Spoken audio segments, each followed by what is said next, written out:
We welcome you in to the Small Ball Podcast. Today is a lovely day because, fellas, summer is here, the sun is out, and Christian, I know you mentioned something. Do you love going to the swimming pool? I do love going to the swimming pool. If you can't tell right now, my skin is very tan. You look it's probably the tannest I've ever been.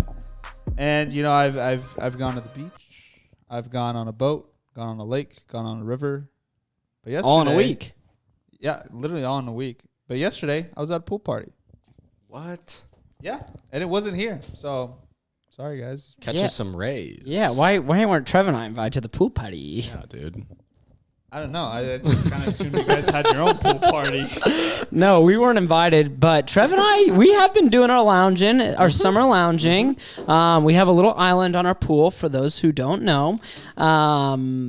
That's about it. But speaking of islands, Yeah. let's go to what feels like an island in the middle of the desert, Las Vegas, where the Summer League is happening. How's that for a transition, That was fellas? nice. That was nice. It's very island-esque. So It's I like that. it is. It's a dry heat island of 120 degrees, almost always in the summer. Has anything early on stuck out to you guys so far in the Summer League? I mean, there's been players that have stood out that, you know, they were drafted for certain reasons, and of course they're looking good. Jarris Walker with the Pacers has been really fun to watch. That name comes first in my mind because we're literally just watching him. Yeah. But yeah, I don't know. I mean, Victor, that's an easy one to talk about. Brandon Miller actually has looked better. Tari Eason, yeah. Yeah, I think it's been really encouraging seeing these guys that we all liked last year come into Summer League and perform well. It's like, all right, yeah, we got something right here. You know, like Jalen Williams, the guard for the Thunder, is just like, he looked like he was way too good for Summer League. Keegan Murray in the California Classic dropped 41 points, and so he looked too good for Summer League.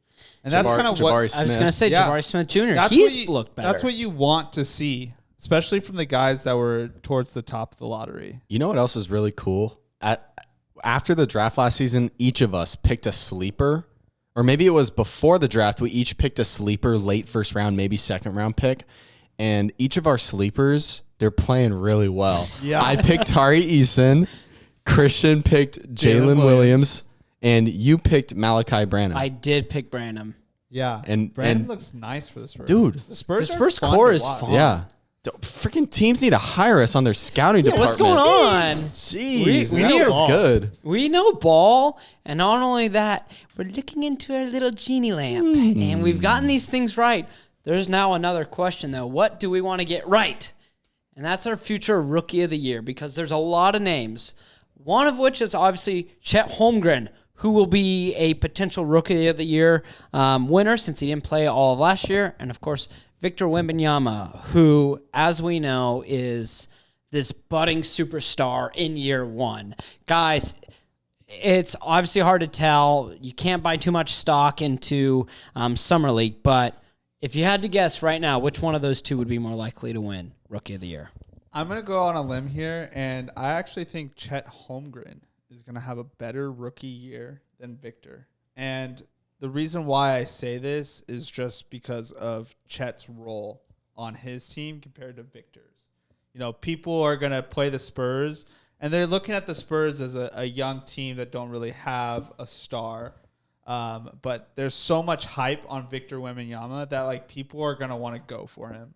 They're going to double team him. They're going to try to make it difficult. They're going to push him around. Whereas Chet Holmgren, he has guys like SGA, Jalen Williams, Giddey. They just have like a better nucleus around. You say that word every single episode. I don't even use that word in my regular vocabulary. And every time you say it, I think of the Nacho Libre quote where he goes, nucleus. Anyways. But yeah, Core. The core. Nucleus. I feel like the core of the Thunder is just Tesla. built to where a player like Chet can succeed. What do you say, Scott? He said core, and I said Tesla. You want to tell the viewers? Yeah, listen. You've been dying to somehow fit that into the show. Yeah, I was told before. I was like, got to fit it in. I was like, I got just the spot. Just interrupt Christian speaking and say Tesla. But yeah, it's true. I traded my car today and I got a Tesla. So while you guys are all paying for gas, stuck at the pump, I'll be just humming around in my little EV. Listen, Scott, that's the future of the streets, you know? It is. Electric cars. But the future of the NBA, I think is Victor Wembanyama. You can't even say his name right. Wembanyama. Thank you. There we Yes. go. At this point, listen, dude. Listen, Victor Wembanyama. Victor Tesla. Wemby, my rookie of the year. Listen, I love Chet, and I think Chet's going to be really good. And yeah, like you said, he has a great role in Oklahoma City, and there's going to be no pressure on him this season. I think he's going to have a great season, 100%. And also another thing on Chet that I love, his attitude. He's a dog. He's kind of like that Anthony Edwards type like mindset where he's just like, I don't care about anyone. Pat Bev even was on a pod talking like Chet's got that like dog in him. But for the reasons that you brought up, I actually think Wemby's just going to have the ball all the time. His stats are going to look really good. And the NBA is really pushing the Wemby stuff. So in my opinion, if I had to look into a crystal ball, I'm picking Wemby over Chet for the rookie of the year. Yeah, I probably lean Wemby as well. What will be fun for both is both have a chance to have like 4 or 5 blocks a night. Like they're just lanky, tall. They can play off the ball and just block everything in their nucleus. This new prototype like type big where it's just slender dudes. I mean, there's not a ton. You look at Bol as another one. Kristaps is kind of another one. Yeah. Kristaps got big though. Yeah, Kristaps has gotten a little hub, so maybe he doesn't fall in this category. But these guys, you know, I just it's going to be super interesting to see over the years how these guys develop and if they even like. I mean, it's going to be really hard for Victor and Chet to not be good. They just have so much potential. But yeah, I don't know. I just imagine if there's a big like Shaq type prospect that comes into the NBA at some point, he's destroying those guys, you know? Yeah. Anyways. Yeah. The one nice difference between, I guess, Chet and Wemby, if you're a Wemby fan, is I do like Wemby's handling a ton. I've never seen anyone that big be able to break ankles the way that he does. It's pretty phenomenal. But both, like you said, Trev, massive, massive upside, which transitions have been huge today. There are a lot of cores with massive upside, a lot of young cores. And we were talking before the show, guys, who are some of our favorite cores in the NBA? Young cores, typically 24 or younger, maybe 25 or younger. Trev, I'll start with you. Yeah, so the way we're going to do this is once one team is picked, you guys can't pick that team again, okay? So once one team is picked, you can't pick that team. Here are some of the teams that, like, obviously, you know, there's teams like, what's a really good team? Like a Mavericks. They're not a good team, but they have a Luka Doncic who's 24 years old. You know, you could say him, but I wouldn't say that that's like a young core. Here are some teams to choose from for all of us. The Pacers, the Blazers, the Thunder, the Rockets, the Spurs, the Magic, the Pistons, the Jazz. Any others that you guys would throw out there? No? Okay. Those are just the teams that come to mind when I think of young cores in the NBA. If I miss one, I'm sorry, fan base. The Hornets, yeah. Young core. Yeah, they are. They are a young core. They're a young core. That's true. They do classify. They do. I'm going to go out, and man, I think it's clear that the Thunder are, without a doubt, the best core in the NBA. We've talked a little bit about them tonight, but they have SGA.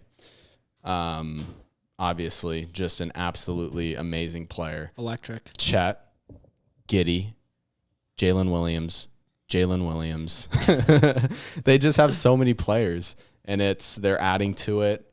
And every year, I mean, I think I saw something that said they have 35 draft picks in the next 5 years, something like that. Wow. Something crazy. So they're building something crazy. They have like 21 roster spots right now, and they need to cut 6 players. They have so many dudes. Yeah, that I feel it's such a weird issue to have, but that is something they're gonna have to figure out. Although they have, just a complete stockhold of all these draft picks, you're gonna have to trade some of those. Yeah. Because having 20 picks in 5 years on paper, like, wow, this is awesome. But it's not an NFL roster. It's an NBA roster with 10 total guys. Yeah. So if you can't get good value back, then, you also don't want to waste those picks on guys that aren't going to play. So, so you want to be smart about that as well. And but I think do like that. they are. And they have been. Yeah. They have the best GM in the NBA, and they're going to, at some point, when the time comes and the correct time, when there's a star available that they really want, they have the assets to go and get really anyone. You know what would be kind of wild to see is with all the rumors going around of Zion potentially being available at the right package. Yeah. That'd be kind of a crazy player for the Thunder to acquire, because they have so many assets that they can use to go get a player like that. Yeah. Can you imagine SGA and Zion with Chet? And Giddey would maybe have to be involved to get that done. But if he wasn't, you could throw Dort in the deal, first round picks, and automatic. Dude. Yeah. Even their rookie this year, Cason Wallace from Kentucky, dog. Yeah. He is insane. They've drafted really well. They also I don't even know how to say this guy's name, but he's coming from Europe. Tesla. It's like Vasily Micic. I don't know if you guys heard of this guy, but he's been one of the best players in Europe for the last 4 or 5 years. And he's now coming over. Wow. And so he's another guard. So it's they have these guys that people around the NBA have been oh man, when is this guy coming over? Or when is Mr. Silly coming? I actually have heard of this guy, and from a former professional basketball scout that scouted guys overseas, he said that this dude has the potential to come into the NBA and be an all-star. Wow. Yeah. Kind of like Facu. That's insane. Just out of nowhere, this guy is just randomly coming over. He came over and signed with the team. Which crazy. He's 29 years old. He could be rookie of the year. He could be rookie of the year. Sleeper pick. Should we all make a bet? Should we put some money down on that? Yeah, let's put money down. Okay. $10 each after the show. We'll do it in the Tesla. Odds are probably insane. Oh yeah. You'd be a millionaire. You'd be able to buy how many Teslas you think? Let me think. 1 Tesla, 2 Tesla, 3 Tesla, 4. At least 4 Teslas. Whoa. All right, so I choose the Thunder. That's awesome. I'll go next, Christian. I'll let you think about yours. I love the Indiana Pacers. What car is that? Tesla. Okay, nice. As much as I want to choose Will Hardy and the Jazz, because I'm just a Will Hardy guy, what the Pacers have started to build is awesome. It feels like they have just stocked up on talented guards as well. Andrew Nembhard, Tyrese Halliburton, now Bruce Brown, and then obviously Benedict Mathurin as well. Mathurin, excuse me. Mathurin. No, I'm just laughing how you just casually threw Bruce Brown in there. Yeah, he's a legend. He's an NBA. That's why you picked the Pacers. You just wanted to talk about the Nuggets. Yeah. Tyrese Halliburton's great, but let me tell you about Bruce Brown. NBA champion. He's an NBA champion. Had the game-winning basket. Blah blah blah blah blah. Bruce Brown. But no, Obi Toppin. Obi ain't no stopping. Obi Toppin, baby. Obi Toppin's really interesting. They kind of did the same thing with Jalen Smith last year, where it was like, let's bring. You were so high on him. Oh, I did a whole thing. Yeah, I was like, here's my sleeper player, Jalen Smith. He got benched like 10 games into the year. He was not good. He was not good, but Obi Toppin feels like a similar project of. He didn't necessarily work out in New York. We know he has upside. Let's see how he does with a team that really has some pieces. Now they're trying to see what fits. And they have some older guys like Miles Turner. Whoa. Whoa. Voice cracky wacky. Like Miles Turner. So I do like what the Pacers are building. especially in the East, like we've said, where the door is more open than we realize. You can get good and be competitive for a championship very quickly. Yeah, and having Tyrese Halliburton as the head of the snake, that's going to go a long way for a young core because he is so mature and he's the kind of leader that has like that championship leader potential. I totally agree. He's a top 5 distributor in the league. Yeah, top 3. He's amazing. Easily gonna be like one of the best point guards in our league, like in a matter of a few years. It's crazy. Yeah, Jarris Walker, too, their draft pick, has looked really good in Summer League. Christian and I were talking earlier before the pod just about the eye test. He's so big, and defensively, he looks really good in Las Vegas, but also the way that he can handle the ball and his athleticism, like, he just looks like a guy that's going to dominate in the NBA. He's like a man amongst boys. Yeah. Which is just insane.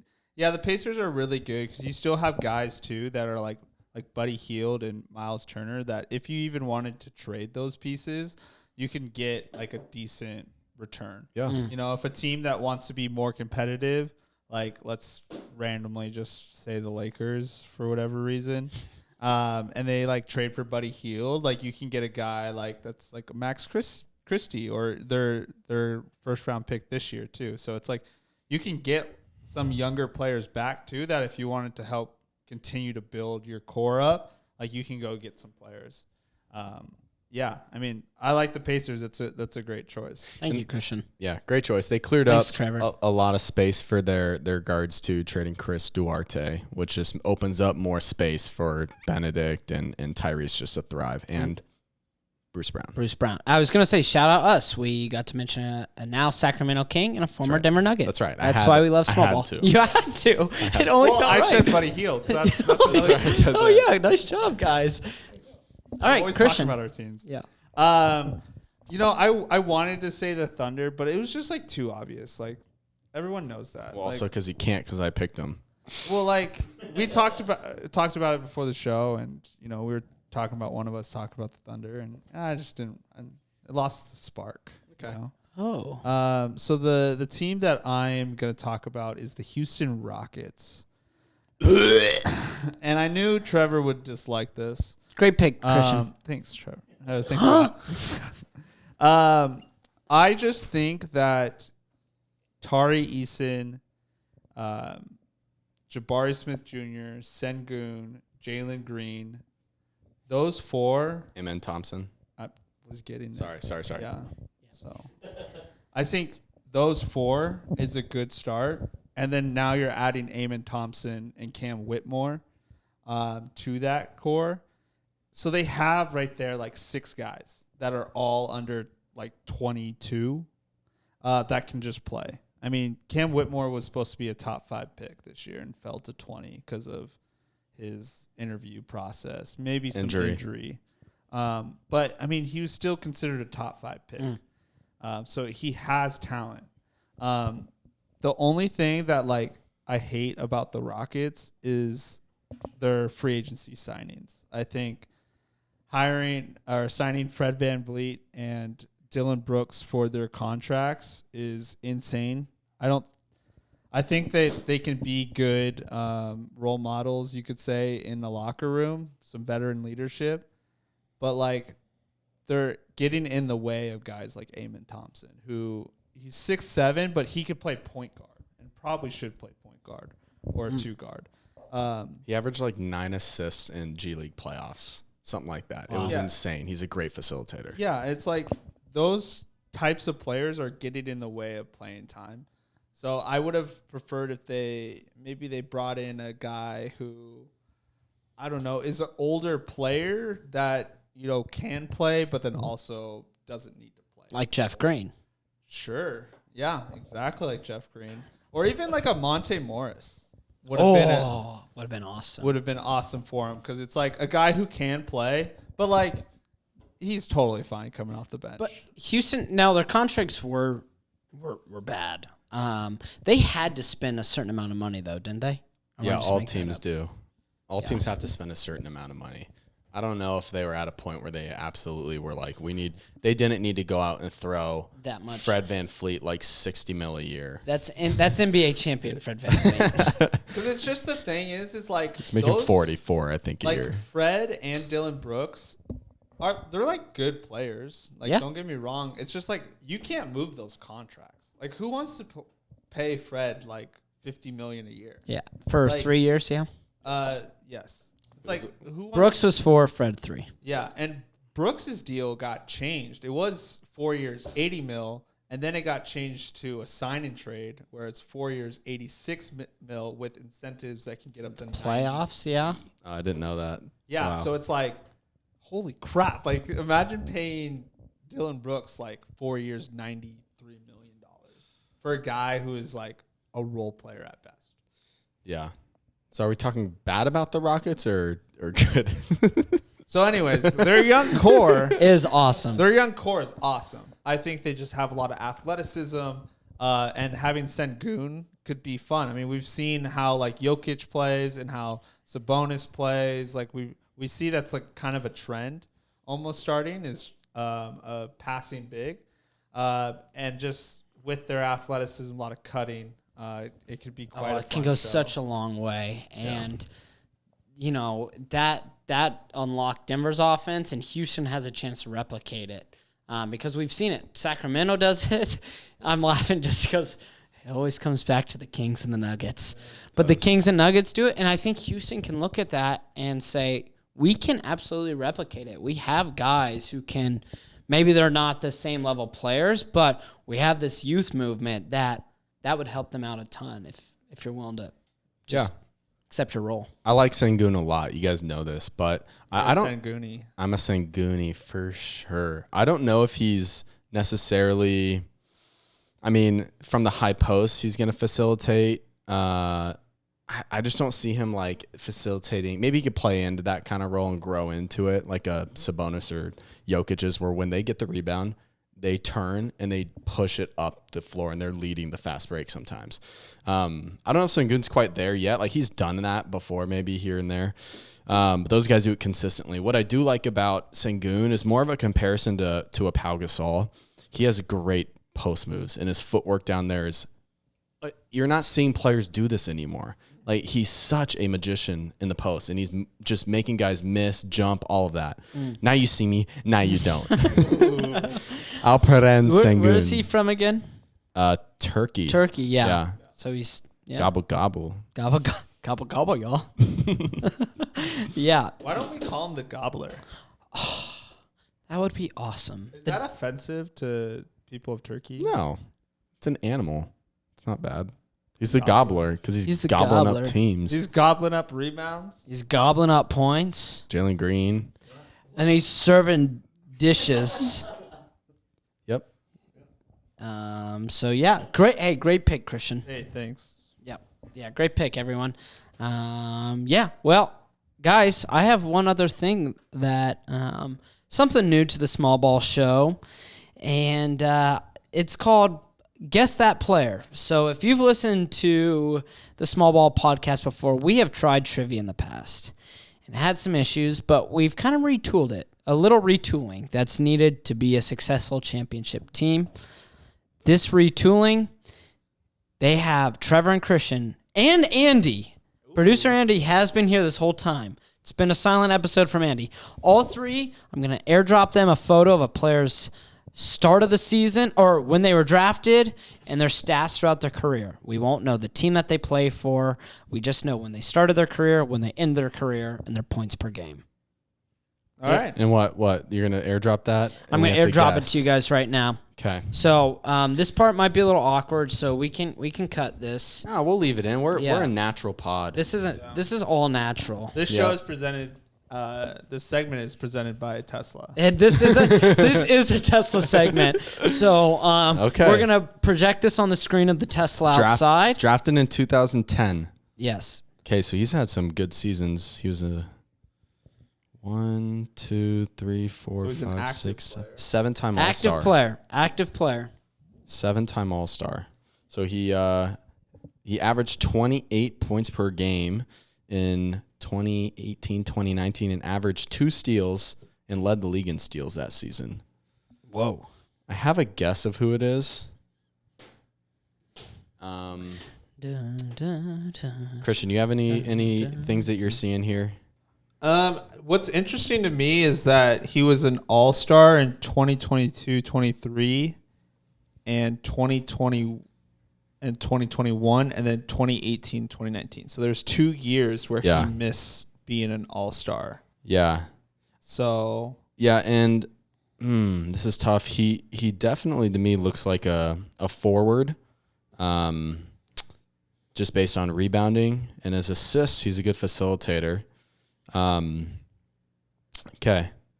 I am going to take my guess. This may be way wrong. I'm going to guess Paul George. Okay. Christian? And you guys are allowed to guess same player, but if you think Trevor's guess stinks, you're allowed to guess your own player. no, I don't think his guess stinks. That was honestly the player I was thinking of as well, just because the defense ability of Paul George and then his scoring ability. Like, this player literally averaged like 20 points since his 4th year being in the league. And then there was like one year where he had 8 points, and that was because he was probably injured for most of the year.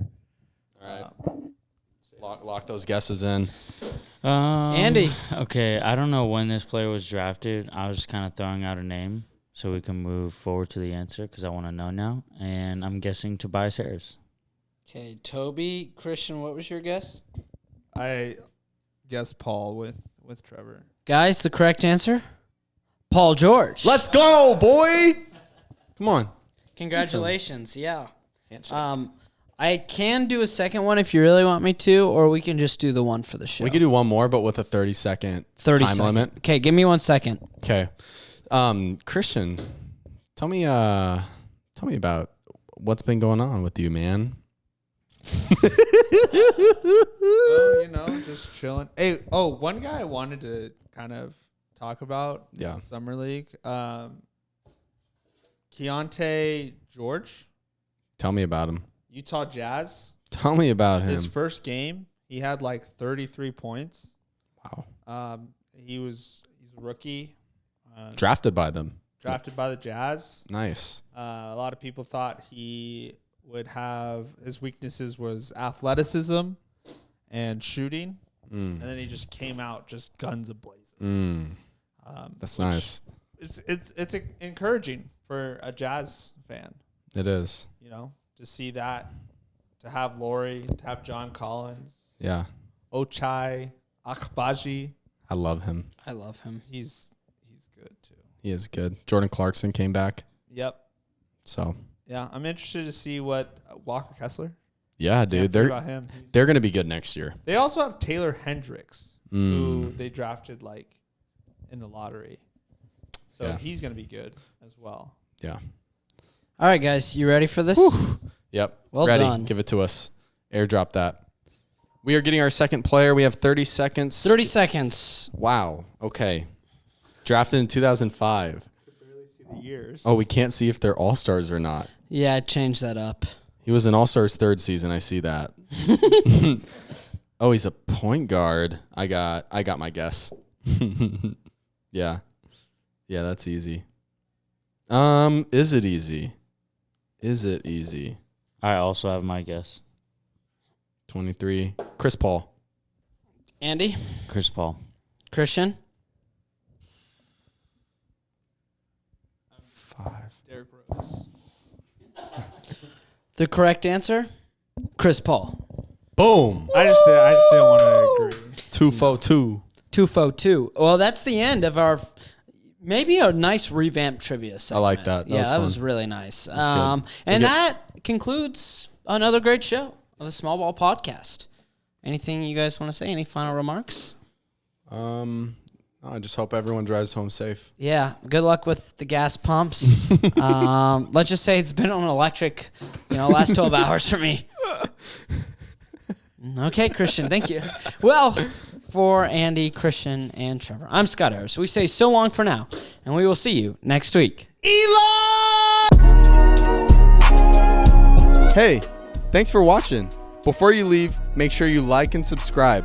We're the only NBA show that focuses only on covering small to mid-market teams. Make sure you follow us on Instagram at Small Ball Podcast. Have a great day.